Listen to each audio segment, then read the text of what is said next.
So God created everything with intention. And then the first thing it tells us about us is that God made us in his image, right? Which means he created us to create stuff and he made us to make stuff. So I was created for a specific purpose that only I can do. That's pretty exciting. I am a one of a kind. And so it's really interesting that we're all born as individuals, but we do our best to live and die as copies, right? In the words of my good friend Kenny Grant, whatever you do, don't try to be somebody else, because if you do, nobody's there.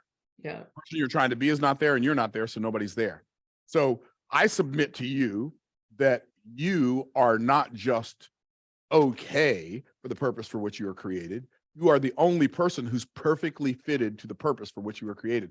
And you will find the greatest fulfillment in your life in discovering that purpose, developing yourself to proficiently and efficiently fulfill that purpose, and then deploying yourself in that purpose. That's where your fulfillment's going to come from. That's where your joy is going to come from. That's where the spring in your step is going to come from. That's where that extra oomph in your voice and the way you carry yourself is going to come from. It's going to come from the fact that you know you are perfectly fitted for this thing you are doing. And there's so much joy in doing that.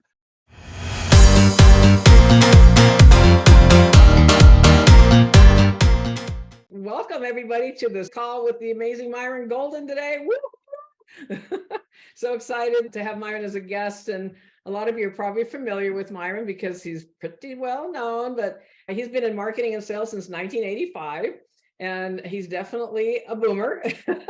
He's a best-selling author from Trash Man to Cash Man, because at one point he did do garbage pickup and truck driving and all that stuff. He's one of the highest paid speakers on the planet. He's spoken with people on the stages of Tony Robbins, Jim Rohn, Grant Cardone, John Maxwell, Mark Victor Hansen, Russell Brunson, obviously, and one of the highest paid consultants in the world. He's paid over $40,000 per hour. It's probably gone up since then for his one-on-one coaching. Not yet, but I'm thinking about it. Yeah, all right. Make more offers, Myron. Come on. Anyhow. And it has helped his clients go from zero to hero, $1 million days, so many things. But the best part of all, he's my friend, he's my colleague, he's been my coach as well. So welcome, Myron Golden. Wow, Tina, what a great introduction. I could just hug you right now. Okay, well, let's do that. We'll just do it this way. Hugging through the screen hug, Right, screen hug. right. There we go. We do that in person. We've had so many fun conversations. I know this is going to be another one. And we're just going to jump in. We're talking about living your divine assignment. And Myron, I think that's something you and I share a belief about, that we have an assignment, right? 100%. You were created for a purpose. Exactly. So I'm just going to hand right off the bat. Let's just start right there. So how do you view that we are created with that purpose, that it's there from the very beginning? Can you start right off talking about that today? Yeah. So I teach business from a biblical perspective, and I know everybody doesn't believe the Bible, and I'm not going to try to get you to believe the Bible, but you can't get me not to believe it. Wouldn't Right? even try. Right. And so, you know, when I think of Genesis chapter 1, which is the first chapter in the Bible, the first thing that we see is God's intention. And it says, in the beginning, God created the heaven and the earth. When I read that, the first question that comes to my mind is, why would he do that? And the only answer I can come up with is because he is creative, and therefore it is his nature to create, right? So God created everything with intention. And then the first thing it tells us about us is that God made us in his image, right? Which means he created us to create stuff and he made us to make stuff. So I was created for a specific purpose that only I can do. That's pretty exciting. I am a one of a kind. And so it's really interesting that we're all born as individuals, but we do our best to live and die as copies, right? In the words of my good friend Kenny Grant, whatever you do, don't try to be somebody else, because if you do, nobody's there. Yeah. The person you're trying to be is not there and you're not there, so nobody's there. So I submit to you that you are not just okay for the purpose for which you are created. You are the only person who's perfectly fitted to the purpose for which you were created. And you will find the greatest fulfillment in your life in discovering that purpose, developing yourself to proficiently and efficiently fulfill that purpose, and then deploying yourself in that purpose. That's where your fulfillment's going to come from. That's where your joy is going to come from. That's where the spring in your step is going to come from. That's where that extra oomph in your voice and the way you carry yourself is going to come from. It's going to come from the fact that you know you are perfectly fitted for this thing you are doing. And there's so much joy in doing that. I tell people you're going to find your purpose at the intersection of your passion and your proficiency. Passion being the thing you love to do, proficiency being the thing you're good at. Right there at that intersection is where you're going to find your purpose. And when you're right in that place, it doesn't matter what people think about you. Like, it doesn't matter how much money you make, whether you make tons or a little bit. If you are in the zone of your passion and your proficiency, you are fulfilled beyond your wildest imagination. So that's what I think about discovering your purpose, Tina. Yeah, and I think it was even Oscar Wilde said something like, be yourself. I'm paraphrasing because everybody else is taken, right? It's really good. I can't believe I never heard that before. That's a really good one. You got mad skills. You got mad skills. I see you. Pulling some out of the archives. I'm watching you. Okay, all right. So here's the thing, for those of us past 50, because I didn't even get started until I was past 50, right? And for a while, I've kept that a secret, like, oh, who's going to believe in me if I tell them how old I am, this kind of stuff.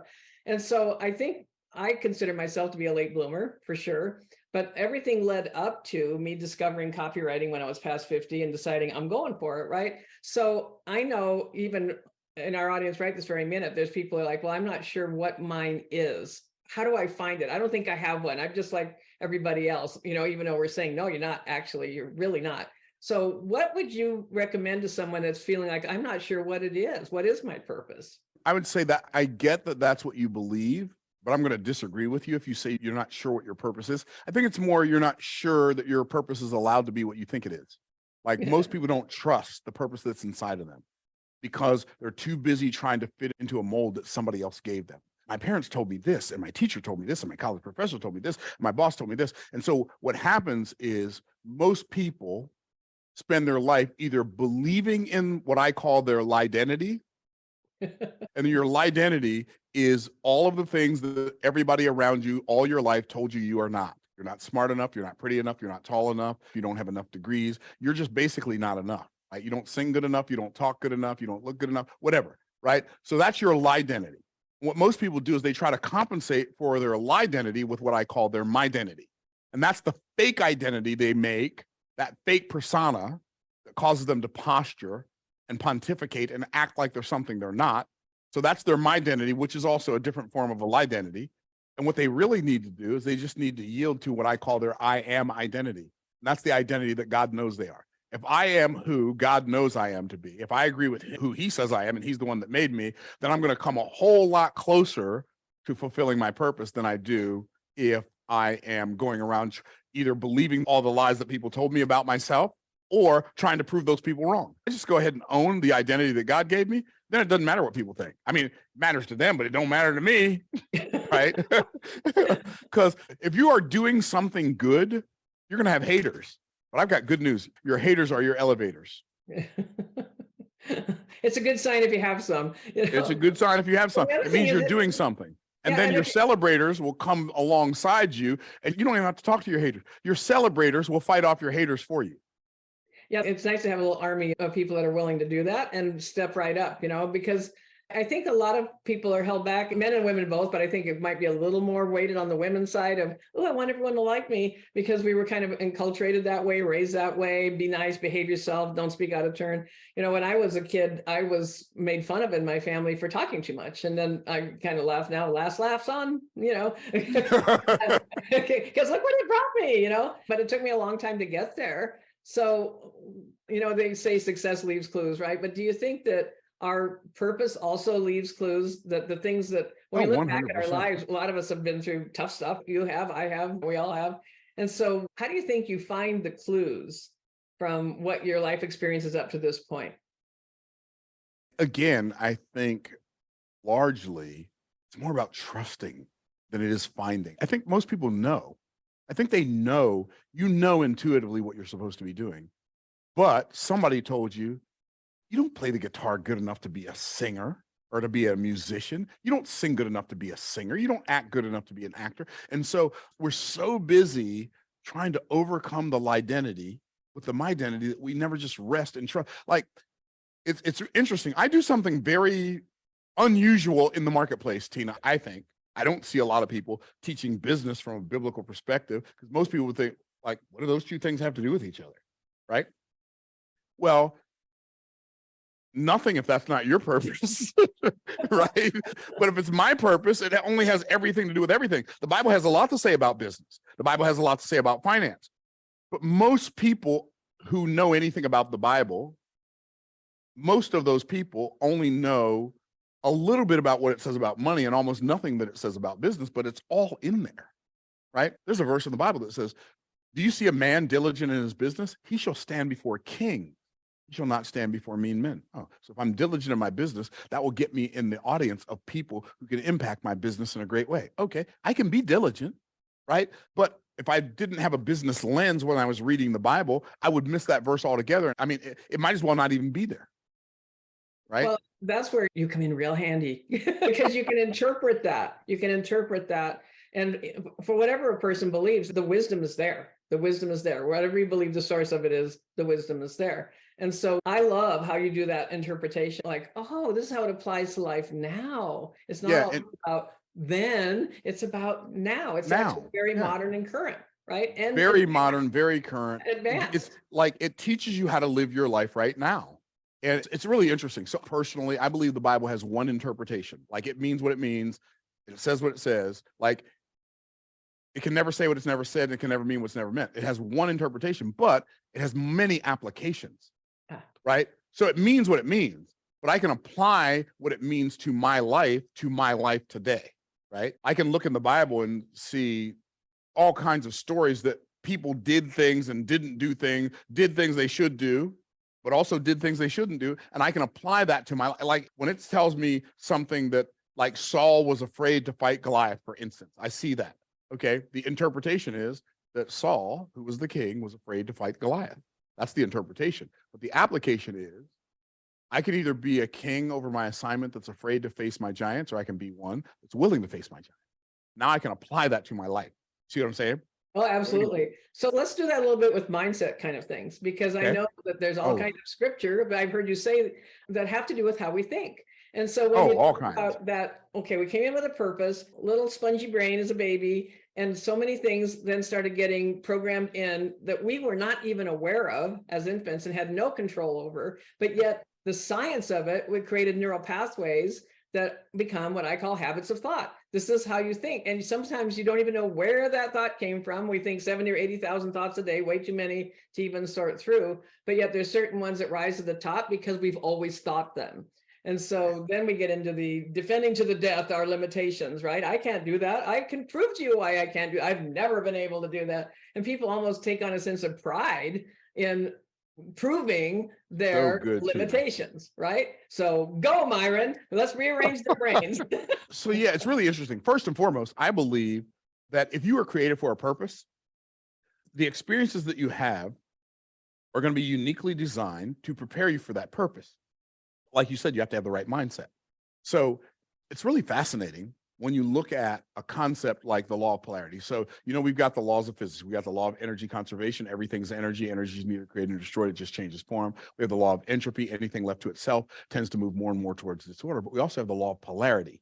The law of polarity states that for every action, there's an equal and opposite reaction. For every positive, there's a negative, and every negative, there's a positive. Well, if that's the case, there's no such thing in real life as this bad thing happened to me. Right? And I'm not saying a bad thing didn't happen to you, but what I'm saying is the bad things that have happened to you, they weren't just bad. They have to be equally as much good as they were bad. But what happens is we get the results of the side we focus on. How many of you never seen a one-sided piece of paper in your life? You've never seen a one-sided piece of paper? Wave at me. You've never seen a one-sided coin? Wave at me, wave at me. Wave at me, my peeps. So how many of you have never seen a one-sided pancake or a one-sided piece of bread? Never seen one. Wave at me. Okay. Why? Because it can't exist. It's impossible for any of those things to exist with only one side. But guess what? As impossible as it is for a piece of bread to exist with one side, it's impossible for a situation to exist with one side. So if something is bad, it has to be equally as good. If something's good, it has to be equally as bad. We get the side we're focused on. Yeah. It cannot exist with one side. It's not possible. Okay, what does that mean? That means in our lives, one of the things that we have to do as mature adults, we have to stop getting meaning for our life from the past. Mm-hmm. We need to start giving meaning to our past experiences to make our lives better for our lives. So in other words, what do I need to do? I need to stop getting meaning from the past and start giving meaning to the past. That means. So I'm sure y'all would like for me to give you an illustration so you can understand what I'm talking about, right? So for instance, I was born May 14th, 1961. The real reason I'm telling you that is because I've got a birthday coming up next month, and I'm hoping all of you will get me something nice. No, just kidding. That's not the real reason. Okay, so the reason I'm telling you that, in 1961, which was almost 100 years after the Civil War, I was born in a post-Civil War hospital, in a segregated hospital. The conditions of that hospital were so poor that I contracted polio in my left leg, and I've walked with a brace my whole life. Like, I can't walk without a brace or crutches. I need some kind of assistance because my left leg isn't strong enough to hold up my weight. So people say, well, that's terrible. And by the way, this is 6 or 7 years after the polio vaccine was discovered. People say, well, that's terrible. Well, it is terrible, but it's not just terrible. It can't be just terrible. It has to be equally great. Now, Myron, how can you say that's great? You have a brace. You can't run. You've never been able to run. I got 6 brothers. They can all run, right? I can't dunk a basketball, right? I couldn't play on a football team. Oh, it's so terrible. It is. It's bad, but it's equally as good. Why? Because now all of those things that would have been fun but unnecessary, I wasn't distracted by. So that's the positive side. So I can look at it and say, you know what? I had polio. My body couldn't move that fast. So my brain sped up. Okay, well, there's the positive side. And guess what? I can spend the rest of my life being angry about the fact that I had polio and being mad at the system, at the systemic racism, blah, blah, blah. I can buy into that whole story. By the way, and I believe that systemic racism is real. I don't believe it's like these people, like, I believe you can only be a victim of your own mind, okay? So even though people try to victimize you, nobody can victimize you without your permission. If you don't believe me, ask Viktor Frankl. He was a prisoner of war for over a decade, and he came out and wrote Man's Search for Meaning. And so, like, if you don't agree that they're your victimizers, then they can't be your victim, period, right? Another person can only have power over you if you give them power. So guess what?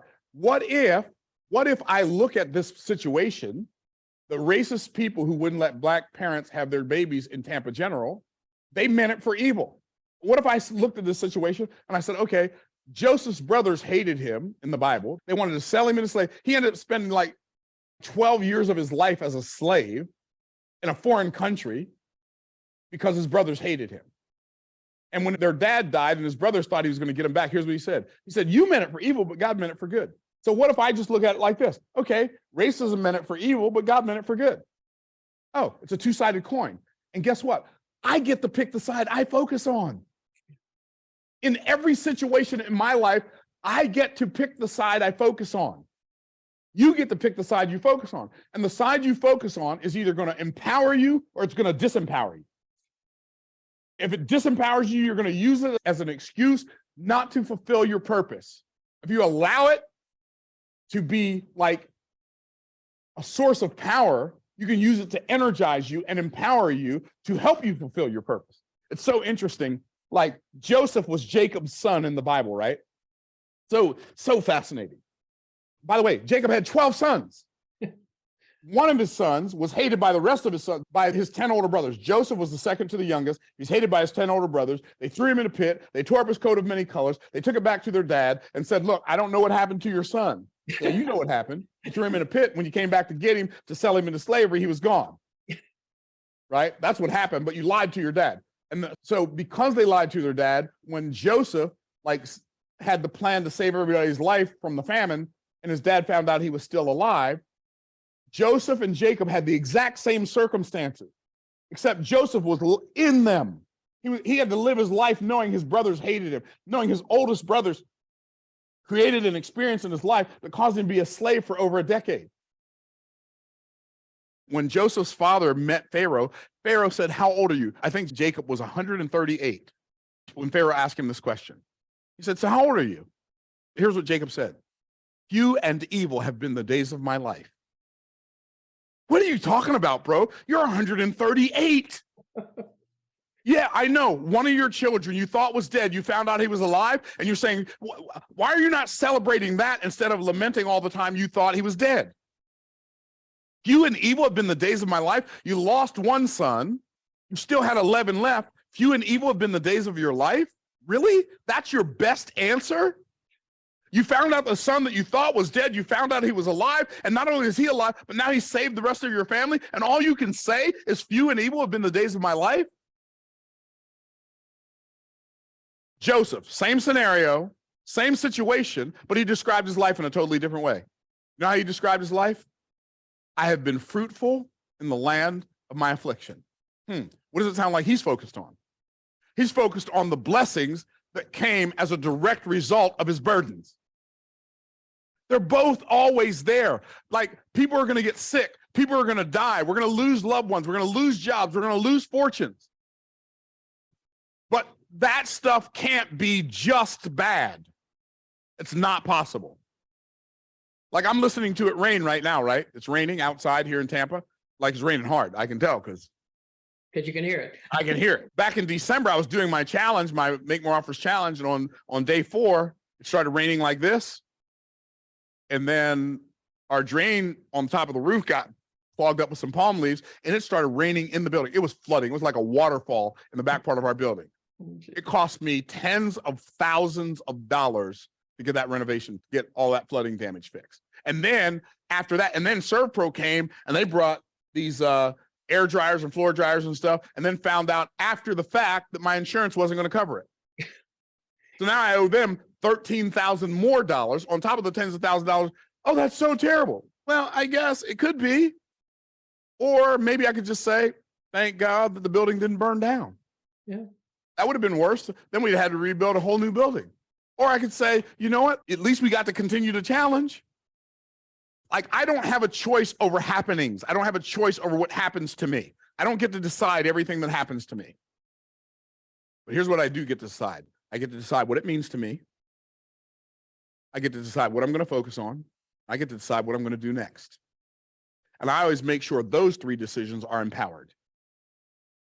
And I don't know if that's helpful or not, Tina. Hopefully that's helpful. It's helpful because it's how our brains work too. And in that polarity, there might be people that are then judging like, well, how can you still be happy when this terrible thing happened? Or how can you be forgiving when this awful thing was done to you? And so there's polarity even in how you communicate that, right? And being willing to go there, right? Right, 100%. And so that focusing on, okay, my purpose is woven through all of this. Did it happen to me or did it happen for me? What can I take from this that I carry forward or that will help someone else? And that's what I had to do when I became homeless in my 40s, and domestic violence, like a completely terrifying event. That I had to decide. Had you not gone through that, though, would you even be where you are right now? Would you even have the impetus to be where you are right now?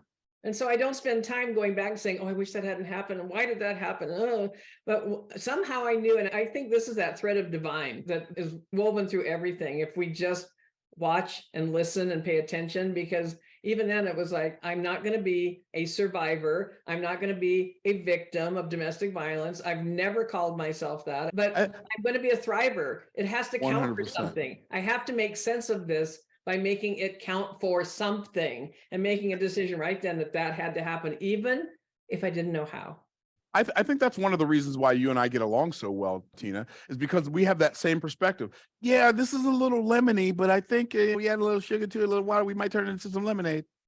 Yeah, let's talk about the even when you don't know how, because we're talking about living your divine assignment, right? So, okay, let's say, okay, we're on board. Myra got me. I know that I've got something. I don't know what it is yet. I'm supposed to live it. I don't know how. How do we deal with that? Well, first and foremost, I think it begins with, okay, I am going to be okay with being me and know that that's enough. You have to start right there. Like, I'm not in competition with anybody. Here's what's really cool. I don't have to be irritated or frustrated or aggravated when somebody else wins, because if it's mine, nobody can keep it from me. And if it's not mine, nobody can get it to me.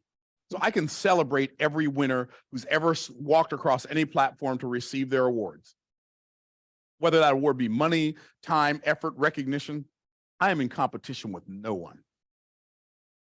And so because of that, nobody can have what's mine and I can't have what somebody else's. And so I think being grateful for all the gifts we open every day, like starting there, if we really took time to count our blessings every day we'd run out of time before we ran out of blessings.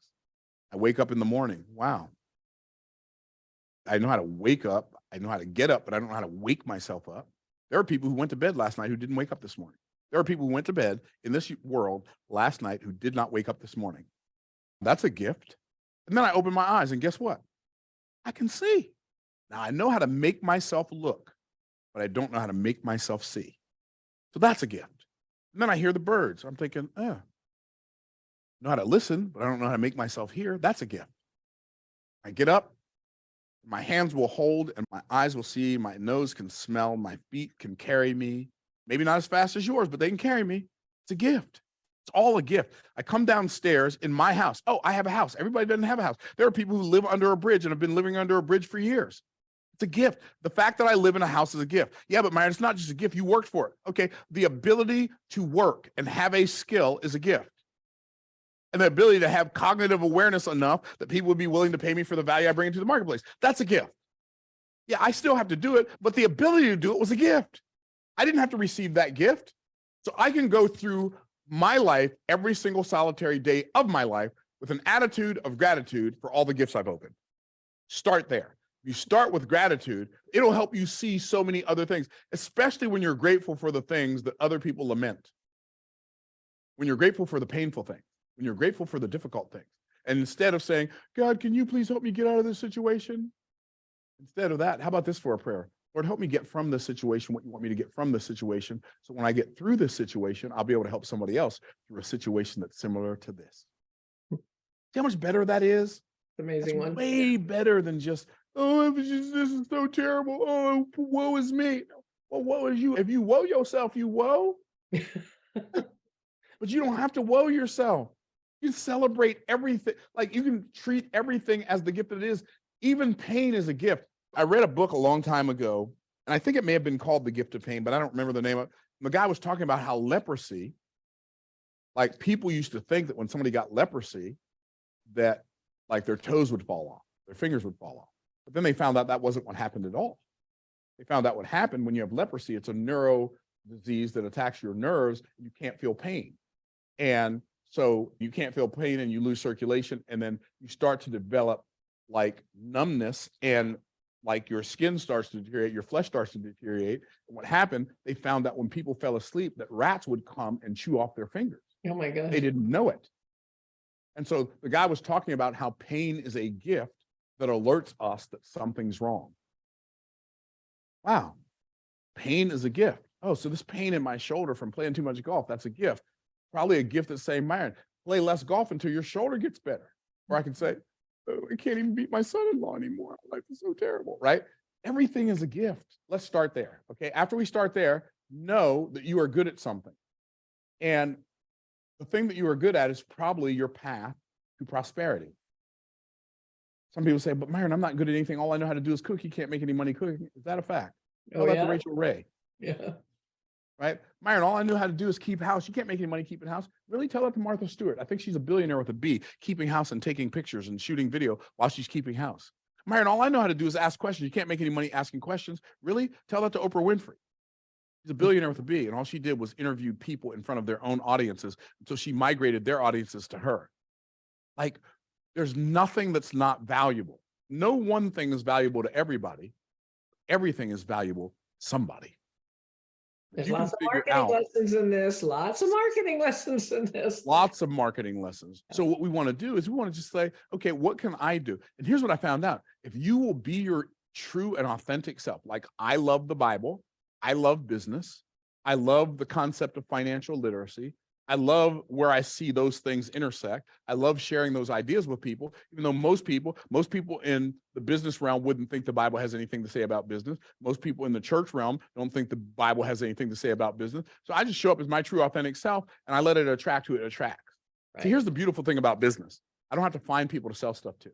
All I have to do is have a message, have a solution, have value that I've created, and then make myself findable for people who are looking to buy what I'm already looking to sell. Changes the game. Totally changes the game. And that's why I talk about, okay, so we're taking things, the not now past, but we keep the best parts of that, bringing that forward and integrating into our now. And even as we 100%. speak, we know it's not now, it's already past, right? And then there's a 100%. not now future. I mean, it can be kind of a mind twisting event.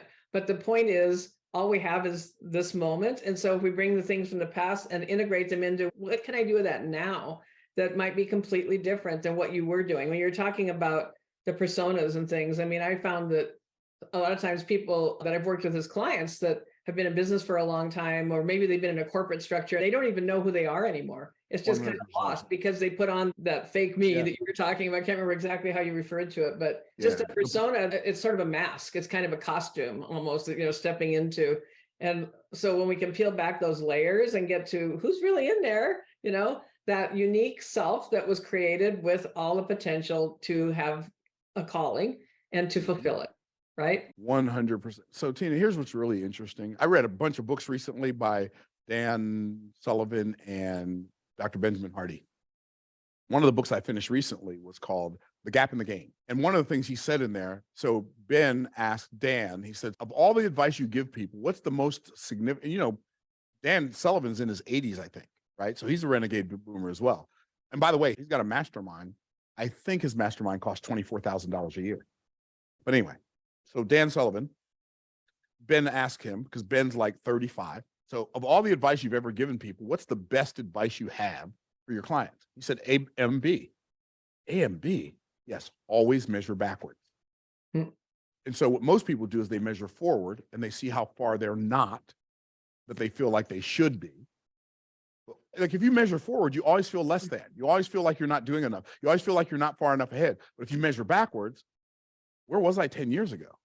Am I in a better place now than I was 10 years? If I measure backwards, I'm conquering the world. And if I measure backwards, oh my goodness, I am like absolutely killing the game. But if I measure forward, I'm like, I should be so much farther ahead. There are people who are younger than me, who are more successful than me. And we have all this brain chatter from measuring forward, keeps us stuck like Chuck in a pickup truck, recreating the past and thinking we're living in the present. But if we measure backwards, we know we're winning. Like if you measure backwards, you know you're winning. It doesn't matter who you are. Say, well, how far back should I measure? As far back as you have to realize you're winning. When you landed on this planet, you couldn't walk, talk, or chew bubble gum. You couldn't ride a bike or tie your shoes or use a computer or use a calculator or use a phone. You couldn't read. You couldn't do math. When you landed on this planet, your skill set was zero. You could slobber and wet your pants or your diaper. Always measure backwards. Like, okay, you're not doing as much as you thought you'd be able to be doing when you got to where you are right now, but you're doing a whole lot more than you used to. If I just go back 10 years ago, I was broke as a joke and ready to choke 10 years ago, after having already made a fortune. 10 years ago, I was living on borrowed money month after month after month after month. I had a friend who loaned me $4,000 a month for 2 years so I could exist while I went through some of the trauma of the difficulties of my life. But by the way, were making me better because I refuse to let them make me bitter. Come back to the decision. It always Exactly. comes back to making the decision. 100%. And by the way, what could we not do a few years ago? How about one of these? Yeah. How many of, what the heck is that? And you do know that the cohort of the baby boomer generation is the biggest user of these now. Wow. Statistically, that's actually true. That Wow. we are the wealthiest cohort. We use tech, we use the internet more, we use our cell phones more, we're online more than younger generations. 100%. That to me also indicates adaptability, able to learn new things, and also opportunity. Opportunity is immense. Everybody on this call right now, here's one thing you can know, or everybody who's going to watch this in the future, here's what you know. You can work circles around somebody who's half your age. Like, we grew up in the age of character. You're going to work whether you feel like it or not. And you're going to do the work whether you feel like it or not. And parents who said, I don't care how you feel, go do what I told you to do. We grew up in that era. So we know how to make ourselves do difficult things, right? Now you look at somebody funny and they melt down. Like, I've seen adults having tantrums because somebody disagreed with them. Like, there's no universe in which that person could compete with me if they had help, right? So congratulations for being born in the right era. Well, you young folks, your era is good too. I got some young folks over here. Yeah. but You're over there. Yeah. They're over there, but they're learning from people like us. Right, exactly. And that's part of the kind of the mentoring aspect and legacy. Let's talk about legacy. So what are we creating for those coming behind? What can we learn 100%. from younger? What can they learn from us? What can we learn from each other? So we're moving into living our divine assignment. Okay, so the how, we may not always know the how, but if we know the what we're going to focus on, what we're setting our sights on, isn't that a very important part of the journey? Oh, 100%. You have to have something you're moving towards. You have to have a desired outcome. You have to have a predetermined, desirable outcome. And by the way, can I share something with y'all that's going to be surprising? Please do. Your desired outcome is going to have a financial reward, but the financial reward can't be the outcome. Because if it is, there's going to come a time where you're going to have way more money than you need. Like, I already have way more money than I need. I already make more money than I need to make. Like, so money can't be my thing. It has to be the things I'm going to use the money for. Like, I have some objectives. Like, I don't have goals written down. I don't have a dream board. I know everybody says you have to do it this way. You have to do it that way. There's way more than one way to do it, right? Like, I don't have written goals, because if I had them written, then I have to read them, right? And I'm a remedial reader, even though I'm a proficient reader. It takes me a long time to read something. I don't have written goals, but I already know what I'm working towards, right? I believe, like, last year our business did 15.6 million. I believe this year we will do 250 million plus, which is a big jump, right? But that's just the money. But the value that we're going to bring into the marketplace, the reason we're going to be compensated at that level is because the value we're bringing into the marketplace is at that level. Exactly. And that's the thing, the focusing on living what your divine assignment is the outcomes for those you serve, the results, right? The results that you desire to have other people achieve or experience because of what you have. 100%. And then believing that you actually have something there, that's the other thing. And moving towards that, I have a Divine Money School. It's about magnetizing money, magnetizing prosperity, but it's not just about money. The whole point of it is, what is the true source of your abundance? The true source isn't out of materialistic, I just want 27 new cars and a whole bunch of flashy stuff. If you choose to have those things, fine, but that's not the main point of what's the true source. And you and I both know what that true source is, right? It's from outside of ourselves. It's really meant for us spiritually. So even the fact, and I could go down a rabbit hole right now, and I'm going to Here we not go. to do Here that, we go. right? So abundance, like wealth, is not a material outcome anyway. Wealth is not a materialistic outcome. It is a spiritual outcome. One of the reasons why most people have a hard time making a fortune is because they think that money is materialistic, and they think that wealth and abundance is materialistic. Just think about the word abundance. What does it remind you of? Abundance. What's abundant? Well, oxygen's abundant, right? Like, you don't see people walking around holding their breath because they don't want to breathe too much air. There might not be enough left over for other people, right? I like to tell people money's kind of like oxygen, right? It's right up there with oxygen. You got to have it every day to live. When you don't have any, you feel like you can't breathe, right? Also, like oxygen, there's more than enough for everybody to have more than enough, and there'd still be more than enough left over, right? So I'm not competing. Competition is a construct. It's an illusion. It's what people do because they haven't found their purpose, so they compete to entertain themselves. Because they don't realize there's no, like, I can't fulfill Tina's mission, her assignment. Even if I wanted to, I couldn't do it. She can't fulfill mine. So I might as well cheer her on while she's crossing the finish line. We all win. When you discover your purpose, develop yourself for that purpose, and deploy yourself in that purpose, you win, regardless of how much money you make. Generally speaking, for most people, when you tap into that, there's a lot of money in that lane for you. Generally speaking, it can't not be in that. But like I was telling somebody the other day, like, the money that we make, the money's a byproduct. It's a byproduct of showing up in the marketplace for our purpose and creating value for other people. Like, my objective for my life is to yield my life to God as the sovereign king of my life, rule over my assignment as the sovereign king of that assignment, use that assignment that I rule over to serve every human being that I come in contact with. And I think, Tina, you've known me long enough to know I ain't faking that. That is how I live my life. You would know how to fake it, Yeah. honestly. It just is you. What we see is what we get, all of that. And then I think people enter into a realm where they might say, well, when you talk about competitive, and then there's comparison also, both of them can be kind of deadly. They're both a waste of time and a waste of energy. Comparing myself? And even if someone else has something similar, like maybe someone will say, well, my divine assignment sounds sort of like, but nobody else is you. Nobody else is you. Other people teach copywriting, other people teach marketing, other people teach the strategy, other people teach things from the Bible, but they're not Myron. They're not me. And they're not you. those of you Exactly. watching and listening, nobody else can be you. And the people you were sent to serve were sent to be served by you. If you don't show up, who's going to serve those people in that capacity? Who's going to serve them? I actually had like a spiritual experience with that. A lot of times when I'm driving the big rig, the mobile office, when I'm out in the great beyond, big sky, red rocks, that kind of stuff, it's almost like a Zen sort of spiritual connection. Like I just get other kind of inspiration from it. And I had received really what I considered the divine guidance for what I was supposed to be creating. And I wasn't doing it yet because I was still feeling like, who am I to do this thing? My assignment, right? And I was driving along and I literally just had this overwhelming thought, if you don't use what you've been given, we're moving on to somebody else who will.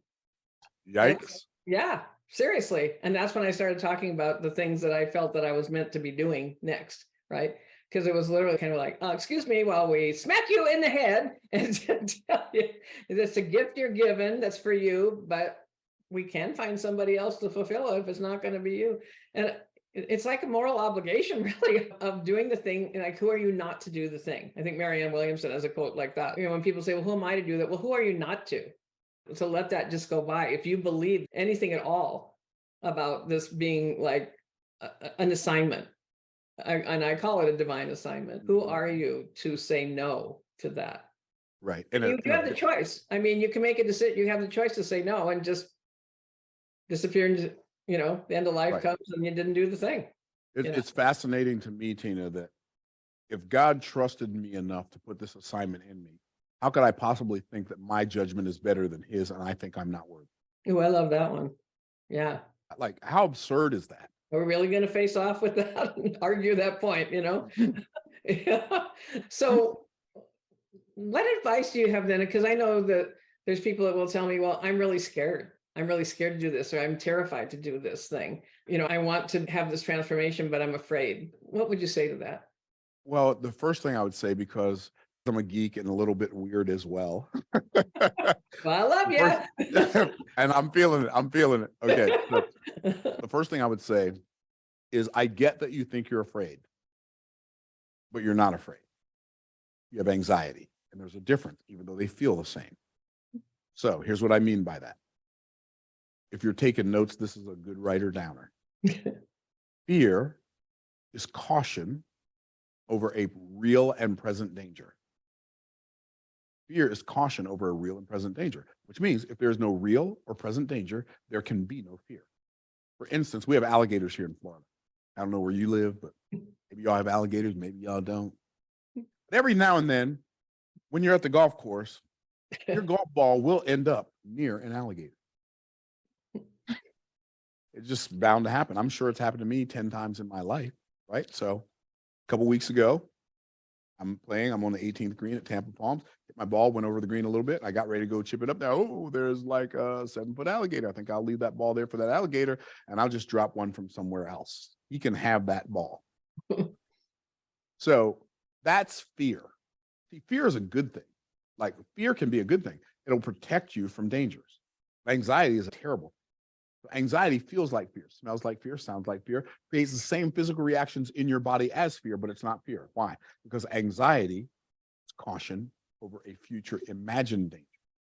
So I'm expecting an unfavorable outcome in the future, causing me to have a physical reaction in my body in the present. That's why most people who think they're afraid of something in the future, actually, they're not afraid at all. They just have anxiety because they're painting a picture of an unfavorable outcome. One of the greatest keys to like tapping into your divine assignment, tapping into your purpose, fulfilling that purpose, like going forward boldly with courage. One of the keys to that concept is this: never giving energy to outcomes that are undesirable to you. Like, I could say, I have one great superpower. We all do. We have one great superpower. That great superpower is expectation. It is the greatest superpower you have, because every action you take in the present or action you don't take in the present is because of an expected outcome that you have about the future.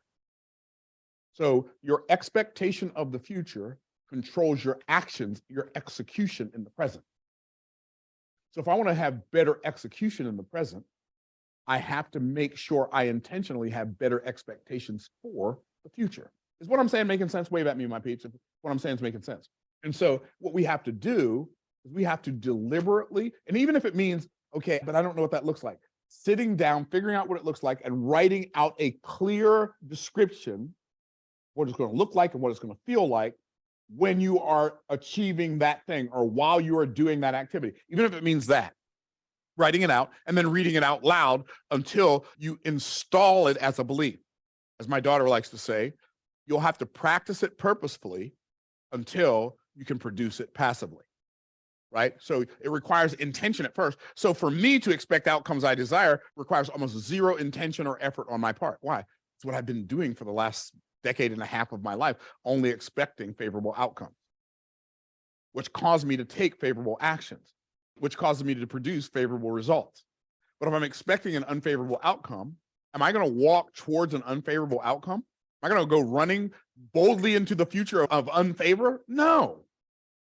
If I'm expecting an unfavorable outcome, here's what I'll do. I will sit down or I will lie down.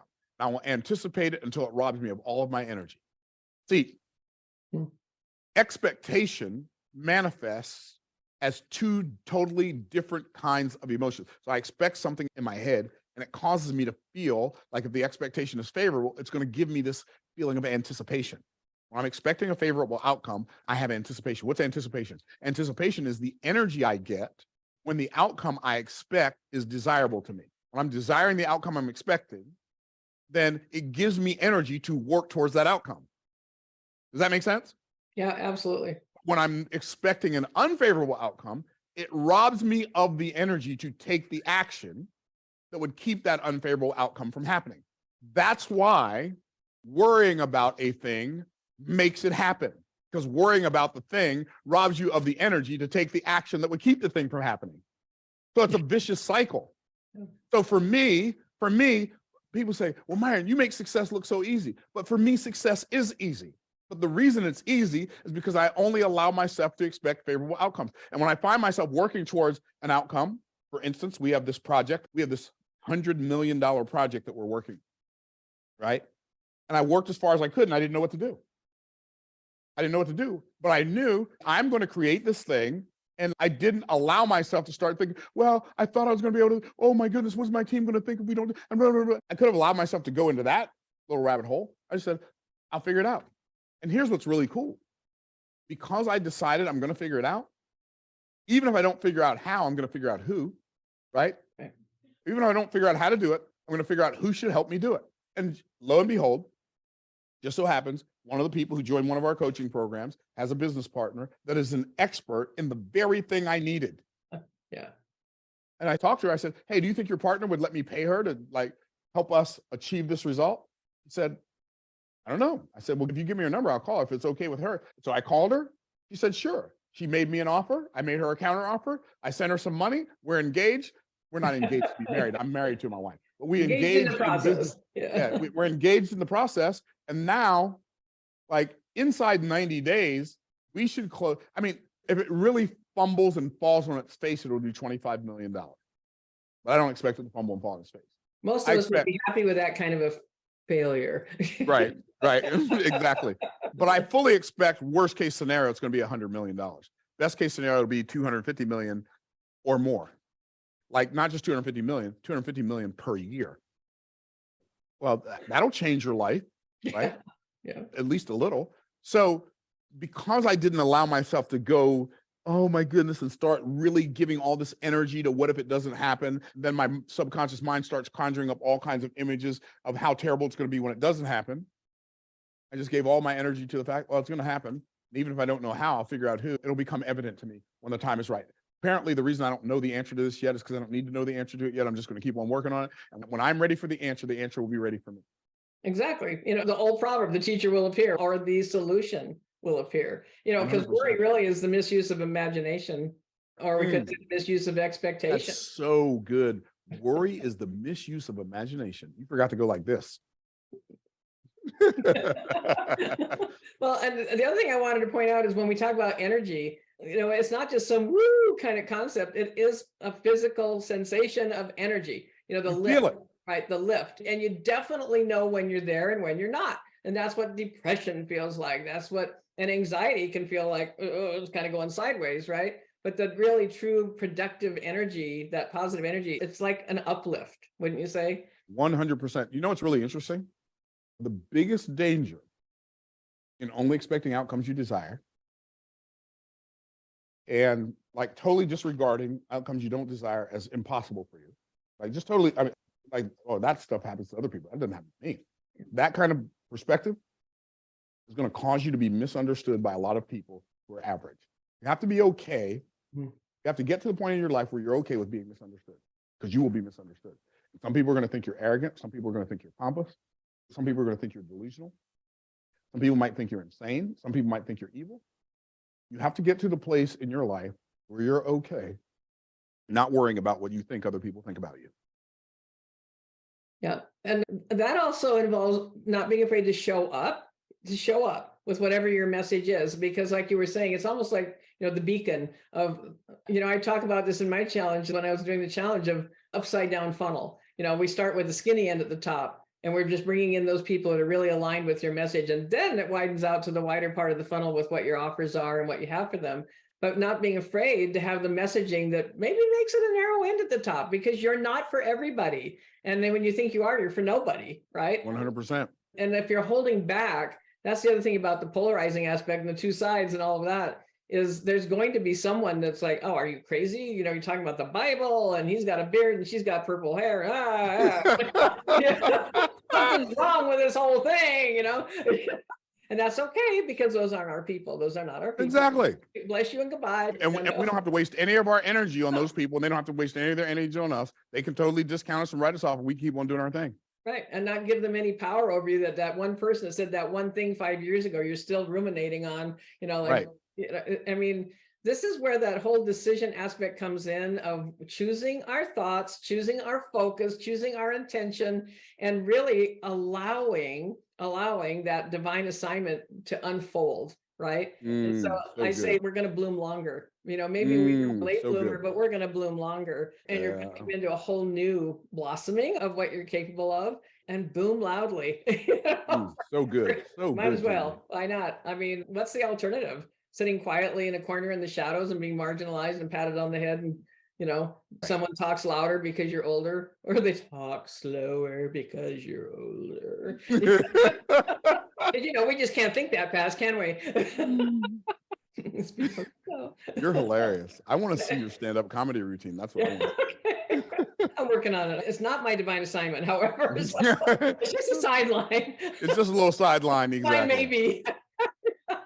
Oh, this has been so awesome. So Myron, there's so many places they can find you. You do your challenge every month on Make More Offers. So how can people find you? Yeah, so you can find me on my YouTube channel, Myron Golden. It's youtube.com/Myron Golden. That's pretty easy.